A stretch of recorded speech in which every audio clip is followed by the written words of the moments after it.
Moving into the second row of the vehicle, tons of space back here, very similar to what we saw in the 2021 model. Nothing's really changed in the back here also, but we've got a series of different options for the different seats that are available. As you heard earlier, we've got either cloth, ActiveX seating material, or a leather seat. Because we're in the titanium, we do have our leather seat there. And when we get into the 301 package, we would have the micro inserts, which means that we've got heated and ventilated front row seats. And we do have the option for heated second row seats.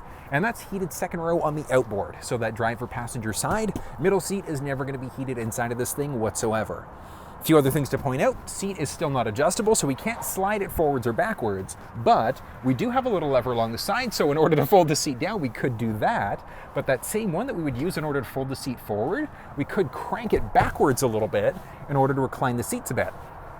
And that's pretty nice. That's pretty nice, so it is nice and spacious back here. There it is. Now, up overhead, this specific one does have the panoramic sunroof, and I've got about 1.5 inches, maybe 2 inches roughly of space there, so it's a little bit tight.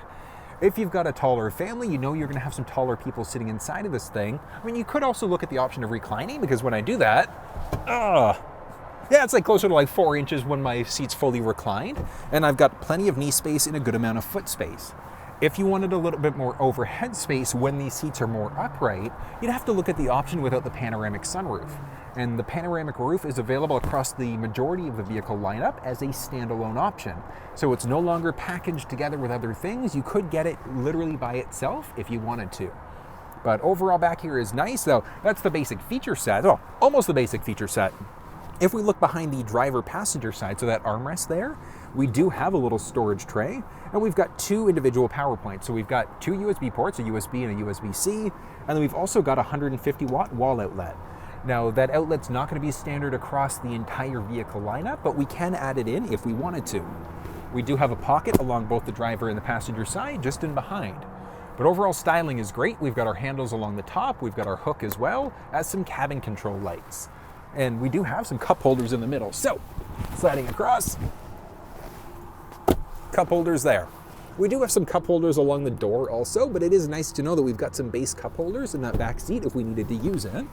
But styling-wise, this is great. This is the ebony interior to this vehicle. So we've got kind of like a mix between an ebony and a cream color. So like it's ebony on the lower half, and then we get into like this creamy type of color along the top end of the vehicle instead. So it is a nice contrast, and you've got a series of different options for the interior coloring and styling and things like that. But along the passenger side door, very similar to what we saw in the first row, we've got nice leather across the door with this micro white stitching.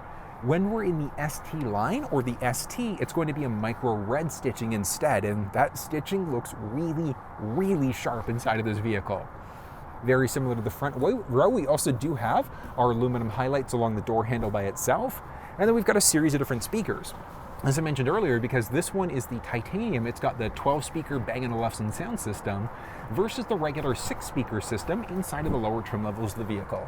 But overall styling and comfort-wise in the second row, this is nice. Like the seat has a nice amount of spring and cushion to it. With the ability to recline, this would be a vehicle and seats that I wouldn't mind sitting in the back row on more of a distance trip.